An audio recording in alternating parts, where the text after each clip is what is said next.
According to the stress scale, of the top 3 most stressful life events, one is moving. According to the United Nations World Tourist Organization, roughly 80% of the global population has never traveled internationally.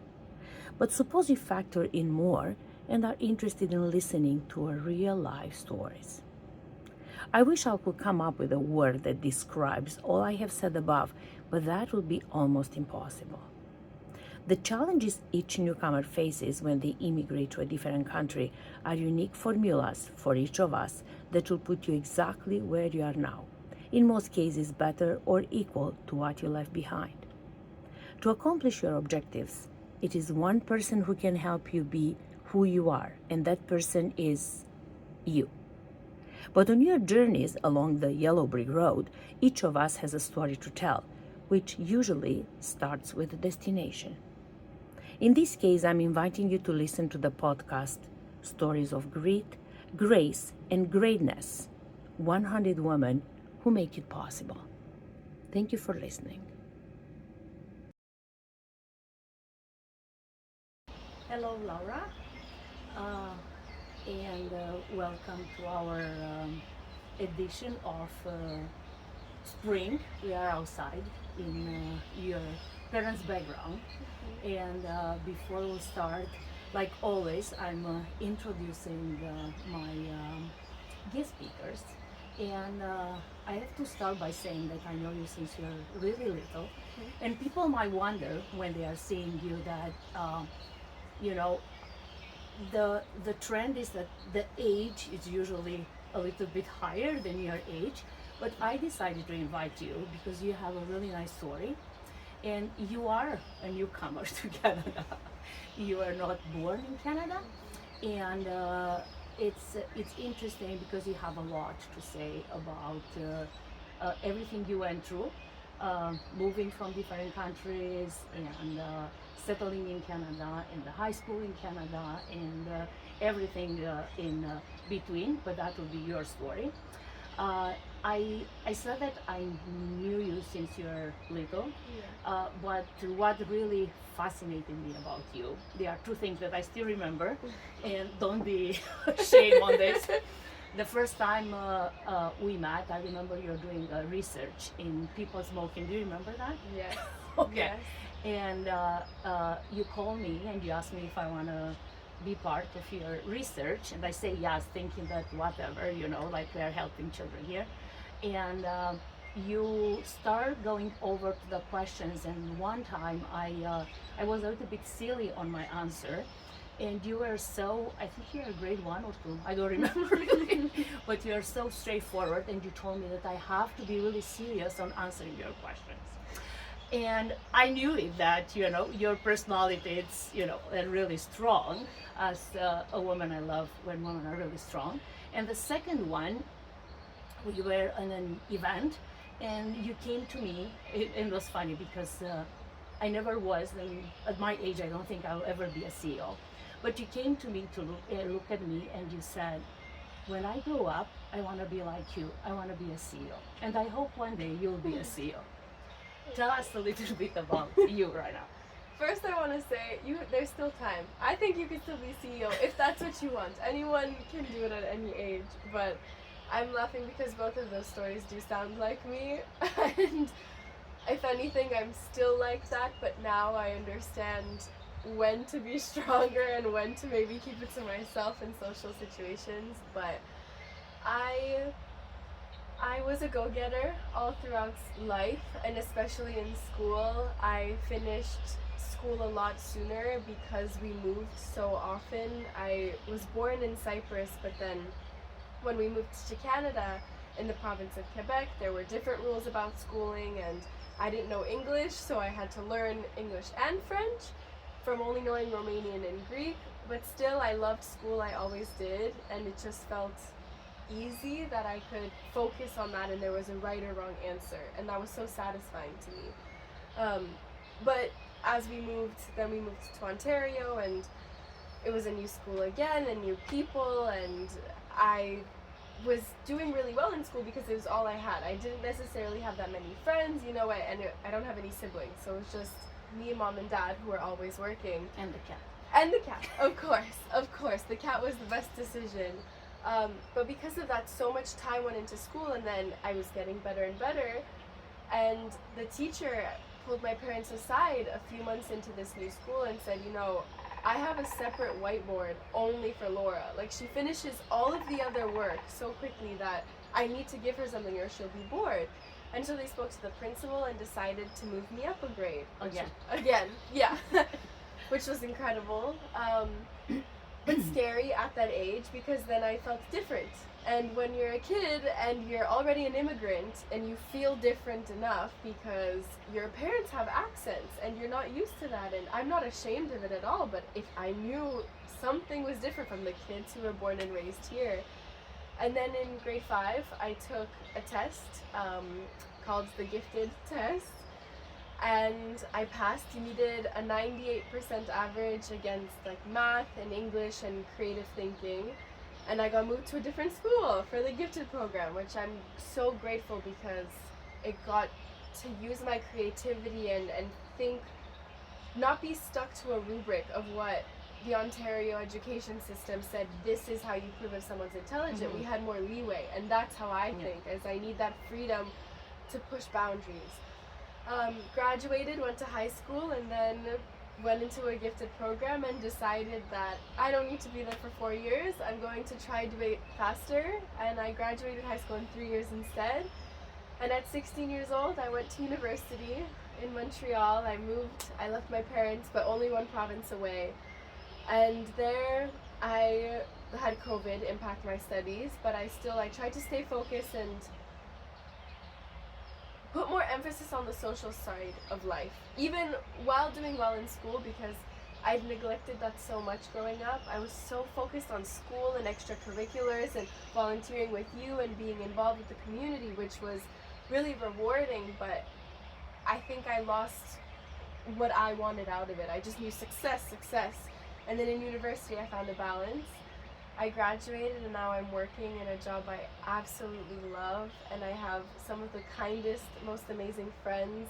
I have people like you in my life. My relationship with my parents is incredible, and it's been a journey, and there's been a lot of stories along the way, but I wouldn't have changed anything, and it got me to where I am now. But it was a lot of uncertainty and adjusting over and over again, and change is always uncomfortable, as we know as people. But it was just constant is how it felt, but it made me stronger. Yes, and you are stronger. You are really, really strong. And indeed, I think the fact that you move countries many times, you move provinces many times, on top of this, you decided to move classes because you were too smart from that, and they advance you, and after you move from your regular peers to the gifted program. And in high school you decided that you want to stay 3 years instead of 4 years, and again you kind of graduated earlier with the different peers. All these things really was not just a change for you.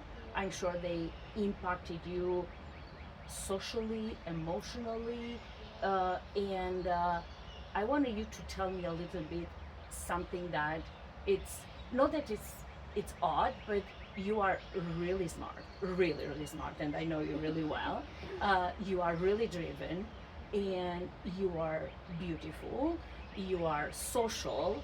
How these together, because you have all the classes, let's say, together, affected your relationship with the world around you?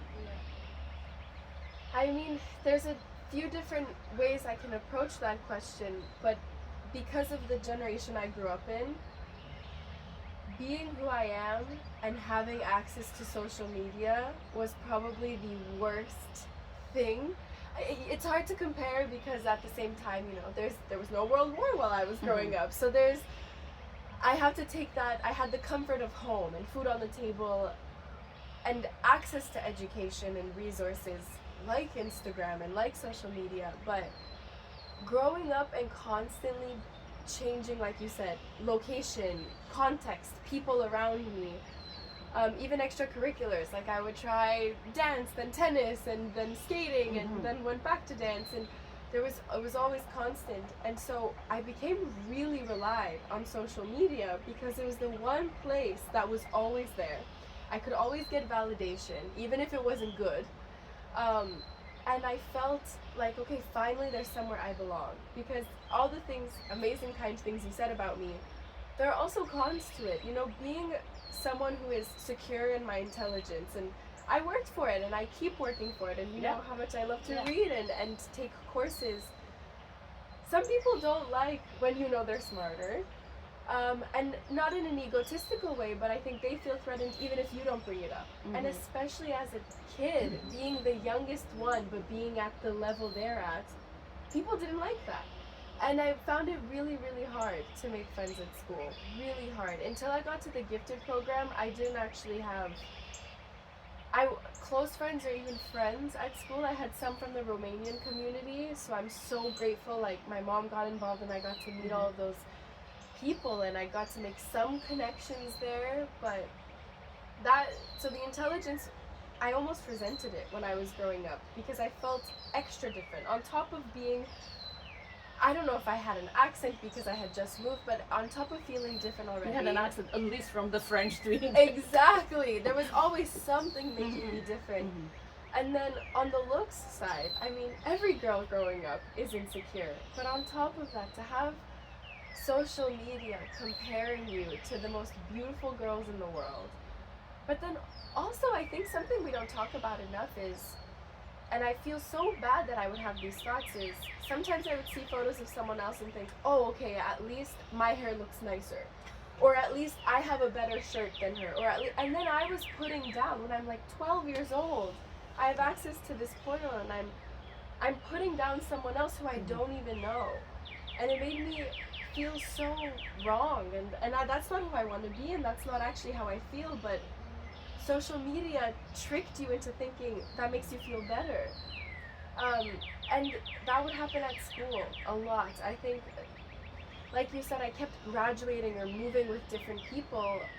And in Canada, I feel like people really have their friends from childhood and they stick with them their whole life. And you're missing that one. All of my Canadian friends in Quebec and in Ontario, they meet in elementary school, and because you go to the same school, like in your community, you take the bus with your friends every day, you're with them for those 8 years, and then you go to high school and you all go to the same high school, and then a lot of them go to the same university or keep in touch, and I didn't have those long-term bonds, and it felt like even if I became friends with new people, I was the one don't belong. Yes, I was the outsider.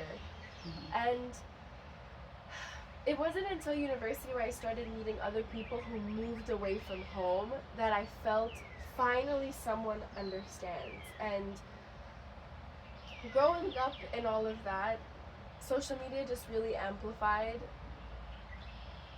There'll always be someone better, but there's always someone else you can compare yourself to feel better about yourself. And it's a terrible, toxic headspace to be in when you feel alone, and it made me rely on that more than connections with real people.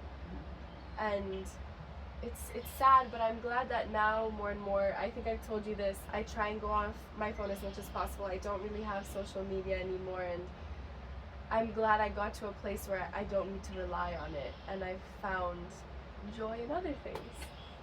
This is, I think, because I'm seeing more young adults relying on social media, but I'm seeing people at your age, which I'm talking with, that they keep saying, I'm trying to stay away, I sign off. Why that shift from the time when you are, I don't know, 6, 7, grade, 9, 10, and you're like, oh my God, what's there, scroll, suddenly like, I don't care, I don't want to be there. I love this question because recently, I think it applies to even more than just social media.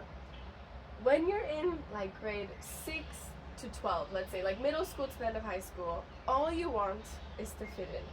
All you want. You want to buy the clothes everyone else has, for girls specifically. You want to have the makeup they're all wearing. And all of this costs a lot of money. You want to And be... it's a lot of social norm because all of Yes. this is just to fit on the social norm. Yeah, the marketing that these companies do, incredible. They're making millions by making us feel like the only way I can be loved and accepted is if I do these steps. Which, if I understand correctly, you think that is wrong. Of course, yes, 100%. I don't agree with that. And as I've gotten older, it's almost a shift of I don't want to be like anyone else anymore. I want to be so authentic and comfortable in my own personality and identity. And also, my best friends, my best conversations I have with people are when I'm being completely honest and give opinions that maybe isn't the social norm. And so if that makes me feel good, I want to embed it more and more in my life. But when I remember, being in, I think it was grade 8, and I hated one of the new trends of clothes. It was like the high-rise skinny jeans. And by the way, now that's so out of fashion. No one wears that anymore. But I remember then they were in all the stores, all the girls were wearing them. They were so uncomfortable, they looked bad on me. I bought like 10 pairs, and I would wear them, and I would think, this is just one example, but I would think that made me one of them. And who's them? I don't know, because we all probably felt the same way, but no one was saying it. And girls at that age and boys can be mean. When you're going, I think, just through puberty and trying so hard to feel accepted in like society. That will be my next question, because it's a lot of negativity in social media right now, and I'm sure it was negativity during that time. How was like really for you as a child? Because we hear many really like extreme stories as well, and it's really sad that stuff like that happen, because people are just groomed and grown in with social media, and it's hard for them, and maybe at that age was hard for you as well to say, I don't think if I really want to fit this, because this is my values. You have a really strong models at home, your parents are well established, and like was not something that you really miss, but you are still missing that part because you were involved on that. Yes, that's a great point, and an example of something so absurd and so cruel that I can't believe was a norm. There was this trend where everyone in their Instagram would have their link, and if you click that person's link, you could go write something about them, and it's anonymous. Okay. And everyone had it, and sometimes you'd get really nice things, or maybe people would say, you're so beautiful, but I would never tell you, and you'd think it's probably a boy saying it about you, or always hidden, like, but you can't see who said it. So that was the maybe one or two nice things, or it would give you a nice ego boost, even though it's superficial. But half of them were the worst, cruelest things you could never say to someone's face. I once got one that basically said I was a 7 out of 10 on looks, but if I got a nose job, I'd be a 10 out of 10. And for the next year, you were stressed on your... Oh, I got my mom to take me to the doctor to find out how much it would cost to get a nose job. I tried breaking my own nose, because if you break it in Canada, the government pays, and you can at the same time ask for them to make it smaller. It was because it eats up at you, and that now I'm like, that is so stupid. But I'm also older. When I was 14, 13, I've needed to be validated. And my parents are so established and were, focused on their career and their community. And it's also something I didn't necessarily want to share, how insecure I was. So they don't even know, like, that whole world in the screen is only between me and my phone. And it's all internalized, so it gets worse and worse and worse. And I got some other messages saying, like, I think I'm better than everyone, or I put others down because, like, I talk back, or I'm too smart, and it's actually like a facade, and I'm not, and I'm dumb. But that's just mine. I would see other people's, and thankfully, I would never put anything negative on someone else's, and I never really put anything. But all of these beautiful girls, anyone who was a bit too thin by society standards, or a bit bigger, these people would destroy them. Like, you did try to destroy yourself. Yeah, I did try to destroy. Oh, and like with the body image, growing up in social media and having you know, it wasn't like a magazine I would look through. It was all day, every day on TikTok, more recently, but on Instagram when I was in school. It was like diet ideas. When you're 12 years old, I was thinking, how can I lose weight? At 12, a 12-year-old should not focus on that. And that lasted until I was like 15, 16. And I thankfully left high school at, I was 16. And when I started university, and there everyone was a bit older and I think went past this phase. Because you asked earlier what the difference is. Why now I want to let all that go. Now I feel I don't want to be like everyone else, and it's the things that make me special that make me stand out in this world and feel like I have a purpose. And I'm finally going back to all the things I used to love that I had to push away because they weren't cool. So, and don't worry about what people are saying. Exactly. Now I don't want to be friends with someone who would judge me for what I like. But I know your parents are really open, and I want to ask you, was any time when you have to get the strength to come to them and say, this is what happened, I need help? Because they are you know, I know they are open to help you, they are, and not each child, unfortunately, it's you know, so open with parents talking about everything, and special, you know, parents my age or coming from the society I'm coming, we have norms, we have cultural stuff, and we don't talk often with children about everything. But obviously you are trying to adapt as parents, and special adapting to the norm that exists right now. But still, and I'm sure many of your friends talk with you, your girlfriends, and say, oh, I can't say that to my mom, or I can't. But was a time when you were like, no, I have to talk with them because I'm kind of not feeling in danger, but you feel the danger kind of coming? Yes, there was one specific instance in high school, and I'll start by saying my mom was really good at always trying to be there to support if I wanted, and to try and act like a friend who I could be honest with. She always said, I would rather you tell me and we figure out a safe way for you to go have fun, rather than I get a scary call and hide it, which a lot of my friends would do.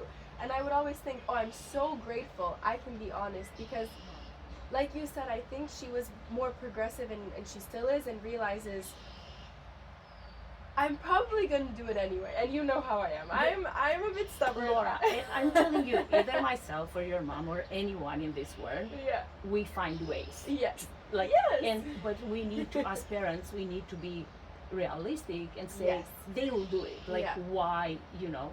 Yeah. And my mom thankfully had that mindset. So for little things, like if I said I wanted to go when I was getting older, like 16, and I said, you know, I want to go on a date, she would be open to. She's like, okay, where are you going? Like, is he nice? Like, we went to a hockey game, I remember, and she drove us to the train station. Whereas some of my friends would have to hide anything like that. I'm going with a girl. Yeah, lies like that, which I was happy I had that, but I had a really hard time going to them when something wasn't working, because I'm independent and I'm self-sufficient, and they work a lot, and they were immigrants in this country just like I was. Obviously I came with them, and when I grew up I was always in after-school programs because they would have to work until 6-7 p.m. sometimes. They'd also have business trips, so I got really used to doing everything by myself. You know, I would actually sign like school forms because I knew they didn't have time, and I would,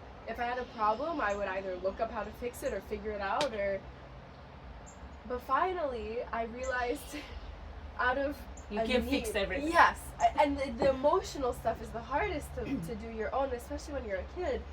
And in high school, I think it was in grade 10, but because I did 3 instead of 4, it's like grade something 10, between 11. 10 and 11. Yeah. I was getting really badly bullied.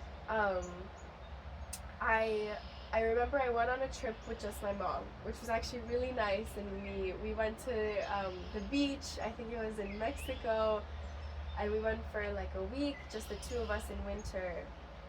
And I posted a picture that she took, you know, I really liked it, and I came back. And then one day at lunch, one of my friends in the gifted program, because I would only really talk to people there. Your program. Yeah, and another thing is because we were in a school where everyone was, but there was the gifted program, I think everyone else felt that we think we're better than them, which is not the case at all. But we were separated. There was a lot of judgment. Yes, but we were separated. You know, it was the gifted kids only had classes with us. But that doesn't mean I'm not a human being who can have the same interests. But anyway, a friend in the gifted program was saying, yeah, by the way, there's a group chat on Snapchat, and some of the girls, like the mean girls, because we kind of knew who they were, the popular ones, they've been sending around that picture of you, and they've like circled everywhere. They say that you photoshopped it, and everyone is calling you really fake and saying like you're attention seeking. And again, as I'm saying this story right now, I think, who cares? Like, I know I didn't. But hurt you a lot during that time. Oh my gosh. And that was only the start of it. At the same time, partly for sure because of me, but also because of them, two of my closer friends from the gifted program and I started drifting. And so on one hand, people I barely know I know I'm in the conversation, and you know how it is. Maybe it was just that one thing, but it makes you feel like everyone is talking about you and staring at you. My two people who I actually felt safe with, the two of them started getting really close and saying that actually we don't really like you, or like they didn't really want to be friends anymore, and one of their moms got angry at me. It was a really weird situation, and it all happened at the same time. And then I would go to school and just feel hated. Oh yeah. Like there was a period where I would skip. And on one hand, I'm actually really grateful because my mom, I think she just realized something was happening, but she didn't want to push.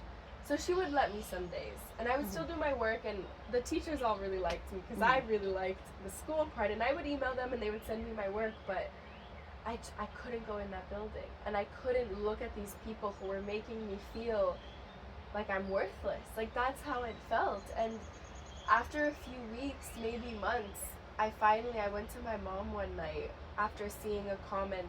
Someone left a really mean comment about me.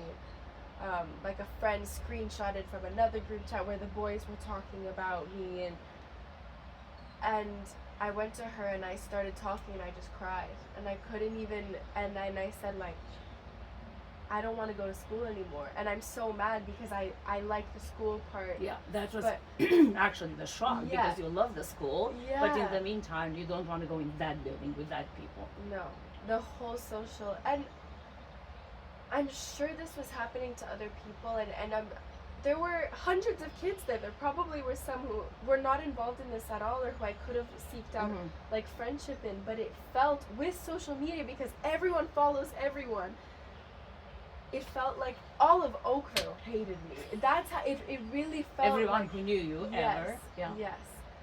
And I went to her and she immediately was trying to help, and she didn't know, she's a very action oriented, so she just wanted to fix it.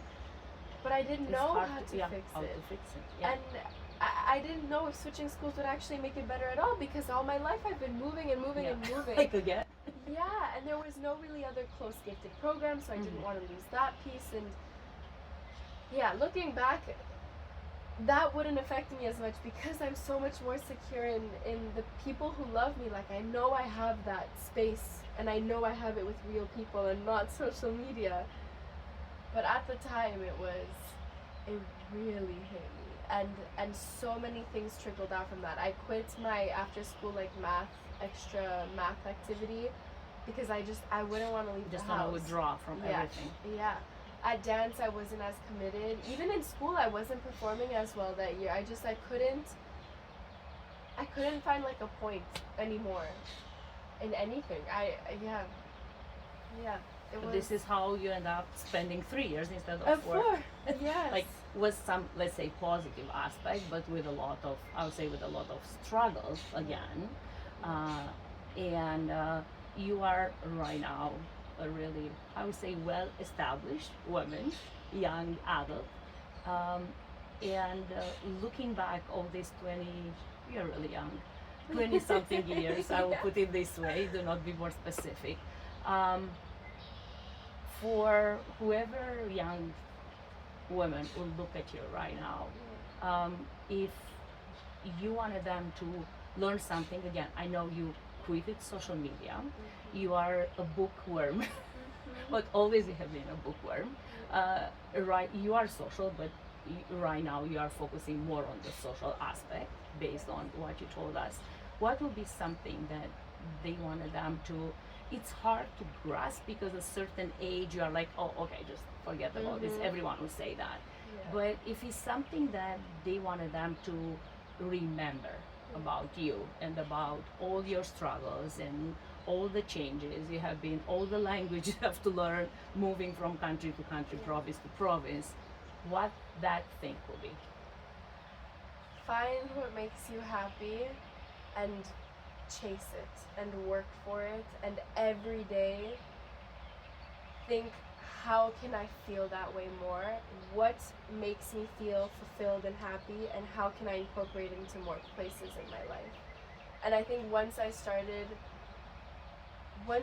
focusing on that, and I would do it before without realizing. For example, with dance, that kind of became a constant, and as I would change schools and friends and programs and countries and provinces, I had that piece of me where I would go in the studio, and that Because it was you. Yes, that was for me, and it was only me.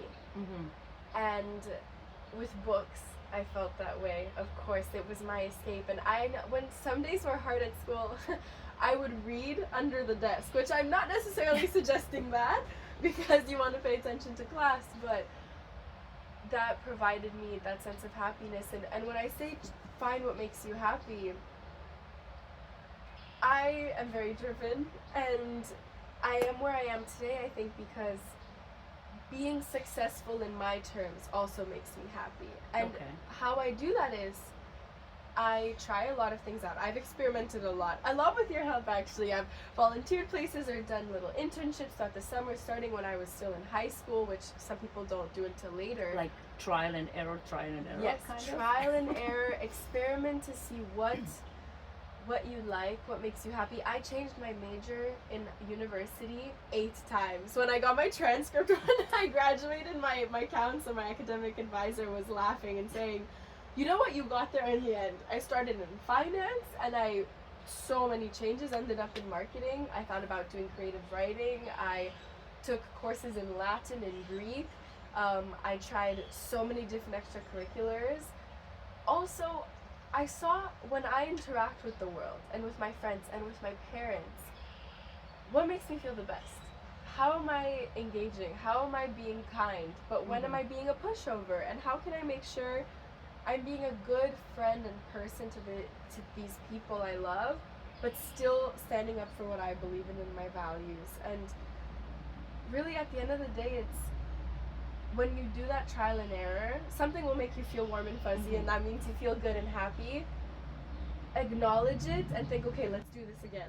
What made me feel that way? Yeah, that was working. That was working. And I think that constant, what makes me feel good, be aware, and then take another action, that's how I've gotten out of any hard period. Because there have been way more than what I've shared, of course, as anyone has in life. And there have been a few where it's been maybe a year of me feeling like I'm moving in slow motion, or every day I just wake up and want to go back to bed, and there's been those times, and now I'm not in one of them, so I'm really grateful. And the only way I finally get out of it and start networking again and look for a job that fulfills me, or get a really good grade in a class, or make a meaningful connection, or start a new project, because I have my podcast and I want to write a book, and then I'm also really dedicated at work and I love to travel. You know, there's so many pieces of me that keeps you busy, and you don't have time to think about other stuff, because for sure, you know, at your age you had ups and downs with boyfriends and relationship, and like there are many things that definitely will affect you and will impact you, but the fact that you try to keep yourself busy and stick with your values, because I think this is, in my opinion, the fact that people are trying to find models they want to follow from social media, maybe will sound old, but it's wrong. I think you have to create your own model, because you cannot make yourself a copy of anyone else. That's so well said. And we're still in the world still thinks like that though, and companies are profiting off of it, and it's You learn in school. yeah, I learned in school in marketing the psychology behind everything on social media. And you know how many times Facebook has been sued because their algorithm will feed you whatever makes you engage. Yeah. We engage more with negativity Yes. as a society, and that's sad. That's who we are, but it's also Facebook is giving us more and more and more and more. That's just one example. Moderation, of course, and you can stay connected to long distance friends and family. I'm not great at moderation, you know, that's one of my flaws, is I really all or nothing, and I think I get addicted to projects and also different aspects of life really easily, and so I had to say it's all or nothing with me for TikTok and Instagram. Some people don't have to do that, and I'm really happy for them. I'm not one of them, but I agree that your model should come from within, and little parts of all the people around you. Like, there are things in my mom that I admire so much and I work towards every day. She's so generous. But on the flip side, sometimes I think it's to a fault. She gives everything away, and I'm thinking, keep some energy for you, like she does so much. But I want to be more like that. I want to be more giving. Whereas, you know, my dad is so analytical and thoughtful, structured, a planner, and I've taken a lot of aspects from that, and it makes my life feel more organized. And I mean, like I told you when I was younger, every time I hear from my mom or I look on LinkedIn or anything, Gabi is doing something new. It's a new project. She's changing it up or trying, experimenting, and I think that's why I've always put that CEO like bucket in my mind, is because you're always creating something new and taking inspiration from the world around you, which is what a CEO does. Every personality is the same, and again, I think the moderation is the word. Yes. I'm hard as well, I have to admit. And again, stick with your values. Yes. Like, I have my you know, route where I'm not going there because they are not what my values are, and I think this is important, especially for, you know, again, someone at your age to look and say, this is why I'm embracing who I am. And it's, again, you are kind of lucky in many aspects because not everyone, you know, are so lucky with parents like you are. They are, you know, struggle on talking with them. I think this is another story about parenting that you're not part of the conversation, but I think it's important. And my point with you, with me interviewing you, it's showing that you can be 20 something and still have a heavy story behind you that, you know, you carry over the years, and you will be one day a CEO. Hopefully, or an author. You know, just own something that's my own. Thank you so much, Laura. Anything you want to add in the end? I just thank you for thinking of me and having me, and I really hope somebody listens and finds even one thing to take away, and that helps them. And now you have an idea. You watching this, listening to the chapter you want to write on the book when you launch the 100 Stories book. Yes. What you want to say to the world, and stay there for the future generation to look at. Exactly. Thank you so much. Appreciate your time and coming from Quebec to Ontario to do this. Thank you in person. Yes. Thank you, Gabi. Thank you.